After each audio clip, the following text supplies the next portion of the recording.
আসসালামু আলাইকুম অনারবাগ ভালো আছেন না আমি ভালো আছি তাই যে কিছু কাঁচকি মাছ দিয়ে আর ভাইয়া আলু দিয়ে খাইতে কইছে তা আলু দিয়ে করে কুচি কুচি করে হলি এবার কাঁচকি মাছে কিন্তু আলু কিনে ভালো মতো মাখিয়ে এলাইছে মাখিয়ে এলে এবার হরি কিনে উপরে দিয়ে গেছি কাঁচামরিচ আর হেঁজ দিয়ে দিছি হেঁজ কিনে দিবার হরে গেছি রোহন কুদুরু দিয়ে দিছি রোহন কিনে দিবার হরে গেছে হলদির গুঁড়ো দুগো দিছি হলদির গুঁড়ো দুগো দিবার হরে মরিচের গুঁড়ো দুগো দিছি লবণ কুদুর দিছি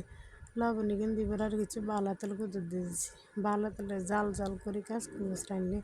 অনেক মজা লাগে যাতে জিকে খায় আর আমরা একটু জাল তরে বেশিরভাগ পছন্দ করি তাহলে কিছু আর আপা কিছু বালা তেল কুদুর দিয়ে দিছি বেশি করে বালা তেল এখানে দিবার হর চুলার উপরে বইয়ে দিছে